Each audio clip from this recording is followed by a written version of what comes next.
సింగరేణి స్కామ్ల గనైపోయింది. అయితే దాంట్లోకి పోయే ముందు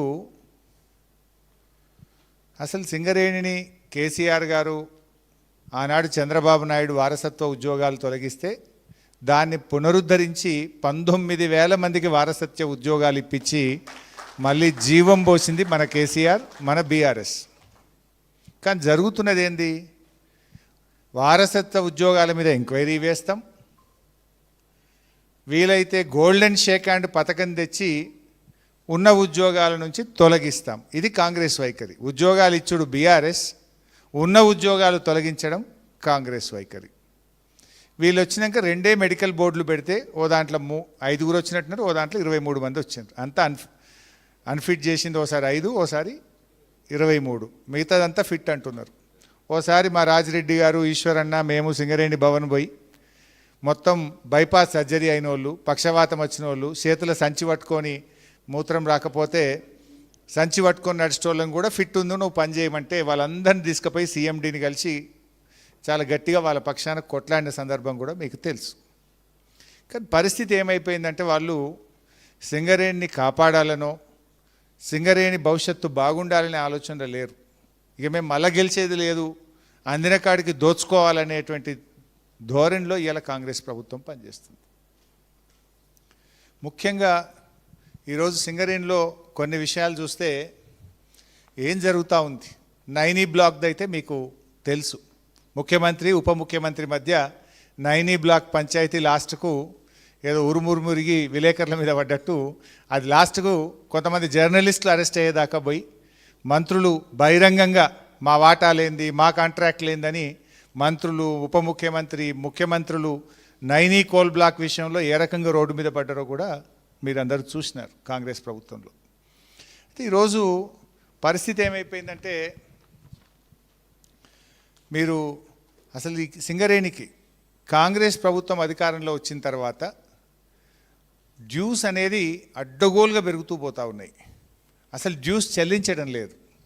ఇప్పుడు సింగరేణి నుంచి ప్రభుత్వం బొగ్గు తీసుకుంటుంది, సింగరేణి నుంచి ప్రభుత్వం కరెంటు తీసుకుంటుంది. మరి మనం కూడా బొగ్గు తీసుకున్నాం, బీఆర్ఎస్ హయాంలో బొగ్గు తీసుకున్నాం.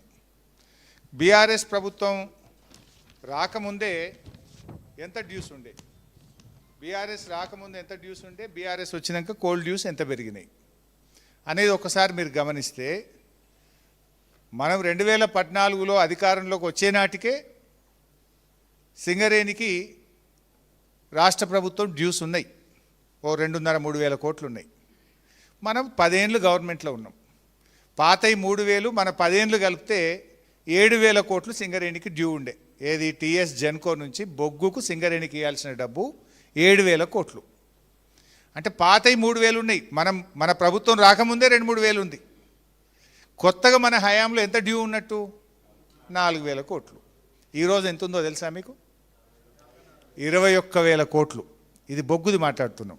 సింగరేణికి కరెంటు ఇస్తుంది, సింగరేణి రాష్ట్రానికి బొగ్గు ఇస్తుంది. నేను ఇప్పుడు బొగ్గుది మాట్లాడుతున్నా.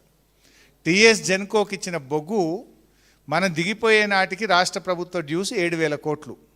ఈరోజు రాష్ట్ర ప్రభుత్వం డ్యూస్ ఎంత అంటే 21,000 కోట్లు. అంటే ఎంత పెరిగింది 2.5 సంవత్సరాల్లో? 14,000 కోట్లు.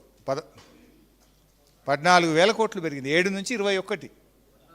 14,000 కోట్లు 2.5 సంవత్సరాల్లోనే రాష్ట్ర ప్రభుత్వం 14,000 కోట్లు సింగరేణికి బాకీ పడ్డది. ఇది కాంగ్రెస్ ప్రభుత్వం. మనం 10 ఏళ్లలో బాకీ పడ్డది ఎంత? 4,000. 2.5 ఏళ్లలో రేవంత్ రెడ్డి ప్రభుత్వం బాకీ పడ్డది ఎంత? 14,000 కోట్లు. ఇక ఉంటుందా సింగరేణి? అంటే మనం కట్టుకుంటూ పోయినాం. కొంత మధ్యలో 2 ఏళ్ళు కరోనా వచ్చింది. కరోనా వచ్చి ఆర్థిక సంక్షోభం వచ్చి ప్రభుత్వంలో ఎకానమీ స్లో డౌన్ అయ్యి కరోనా వల్ల కొంత ఇబ్బంది కలిగి ఆ 2 ఏళ్ళు కొంచెం పేమెంట్ చేయలే మనం. అందువల్ల ఈ 4,000 కోట్లు డ్యూ వచ్చింది. బట్ వీళ్ళకి ఏమైంది? ఇప్పుడు ₹1 కూడా బొగ్గుకి ఇస్తలేరు సింగరేణికి. దాంతో 14,000 కోట్లు కేవలం కాంగ్రెస్ ప్రభుత్వం 2.5 ఏళ్లలో బొగ్గు తీసుకొని సింగరేణికి ₹1 ఇవ్వలేదు. నంబర్ 1. ఇక కరెంటు చూస్తే దాదాపు అదొక 20,000 కోట్లు ఉంది. రెండు కలిపితే మీరు అన్నట్టు 50,000 కోట్ల పైచిలకు డ్యూస్ ఉన్నాయి. సింగరేణి అంటే మీకు ఏం తెలిసి ఇంతకుముందు బ్యాంకులలో ఫిక్స్డ్ డిపాజిట్ ఉంటుంది. సింగరేణి పైసలు 3,000 కోట్లు 4,000 కోట్లు బ్యాంకులో ఫిక్స్డ్ డిపాజిట్ ఉంటుంది అనేది ఒకప్పటి మాట. ఇప్పుడేమున్నది? ఇప్పుడు ఓవర్ డ్యూ. మన మొత్తం తెలంగాణ ప్రభుత్వం యొక్క ఓవిడి ఎంత అంటే, నేను ఫైనాన్స్ మినిస్టర్గా పనిచేసిన, ప్రతి ప్రభుత్వానికి కూడా ఓడికి రిజర్వ్ బ్యాంక్ ఆఫ్ ఇండియా ఓడికి అనుమతిస్తుంది. కార్పొరేషన్లు అయితే బ్యాంకులు ఓడికి అనుమతిస్తాయి. మొత్తం యావత్ తెలంగాణ రాష్ట్రానికి, తెలంగాణ ప్రభుత్వానికి కేంద్ర ప్రభుత్వం ఇచ్చే ఓడి ఆ రోజు మన గవర్నమెంట్ ఉన్నప్పుడు 2,400 కోట్లు, ఇప్పుడు కాంగ్రెస్ వచ్చినాక 3,200 కోట్లు ఓడి ఉంది. అంటే మన లిమిట్ ఓడి, అంతకంటే ఎక్కువ పోవద్దు. ఒక గవర్నమెంట్కే reserve bank of India OD limit ఎంత అంటే 3,200 కోట్లు. మరి సింగరేణి ఓడి ఎంత చెప్తారు ఎవరైనా? ఈరోజు సింగరేణి ఓడి ఎంత అంటే 4,000 కోట్లు.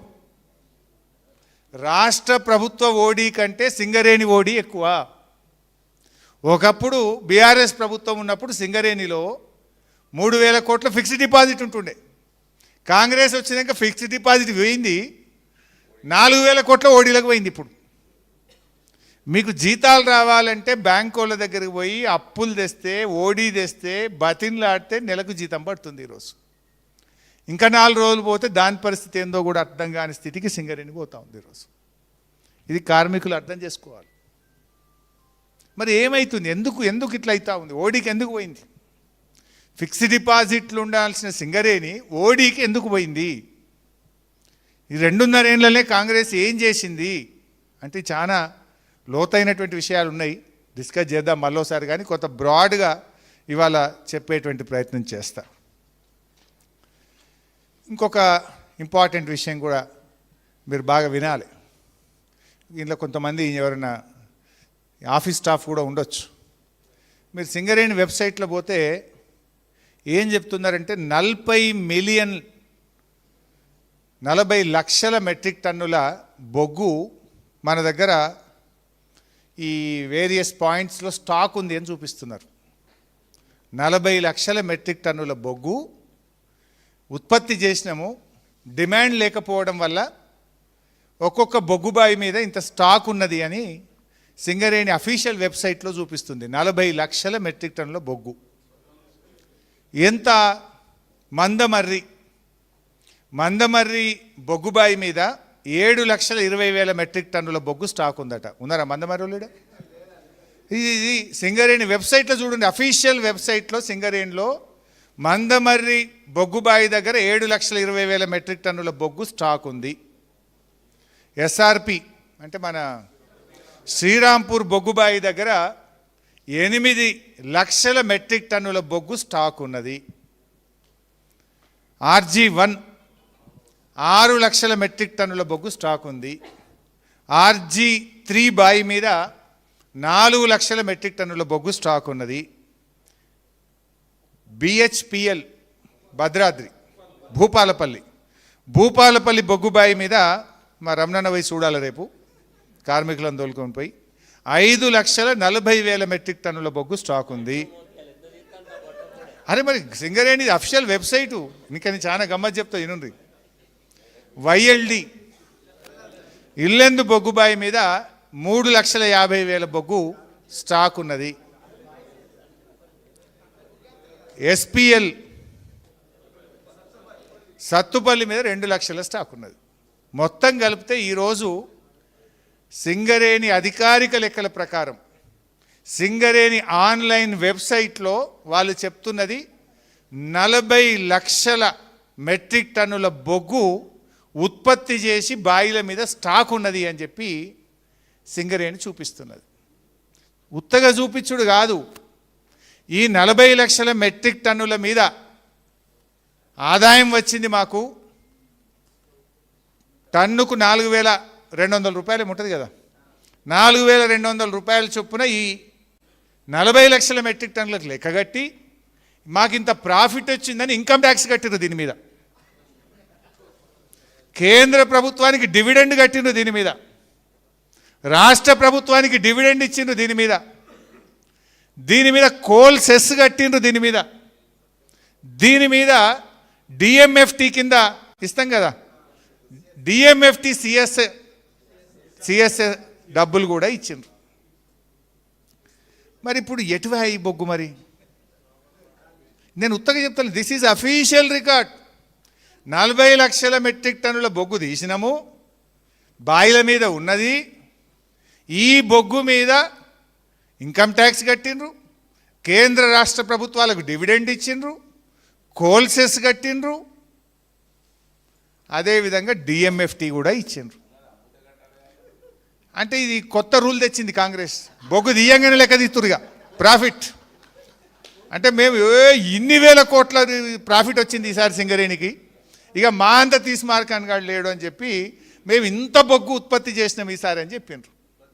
ఇప్పుడు నా డౌట్ ఏంటంటే మరి ఈ 40 లక్షల మెట్రిక్ టన్నుల బొగ్గు యాడికి వాయే? ఉన్నదా లేదా? 40 లక్షల మెట్రిక్ టన్నుల బొగ్గు అంటే దీని విలువ ఎంత? 4,000 కాడికి వేసుకున్న 1,600 కోట్లు. మరి 1,600 కోట్ల బొగ్గు బాయిల మీద ఎందుకు లేదు? ఉన్నదా లేదా?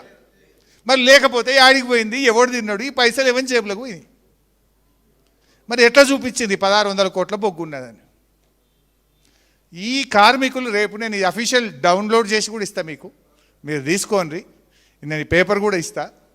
ఈ 40 లక్షల మెట్రిక్ టన్నుల బొగ్గు తీసినామని దీని మీద ఇన్కమ్ ట్యాక్స్ కట్టి, కోల్ సెస్ కట్టి, డివిడెండ్ కట్టి, డిఎంఎఫ్టి కట్టి ఎవరిని కొంప ముంచుతున్నారు? ఎటువైంది మరి 1,600 కోట్ల బొగ్గు? ఒక్క బొగ్గు ముక్కనన్నా దొరుకుతుంది ఆడపోతే? బొగ్గు ముక్క ఏదో దాచుకునేదా బంగారమా? 40 లక్షల మెట్రిక్ టన్నుల బొగ్గు అంటే ఎంత పెద్దగా ఉండాలి లాట్లు. మరి ఆ బొగ్గు ఏమైంది?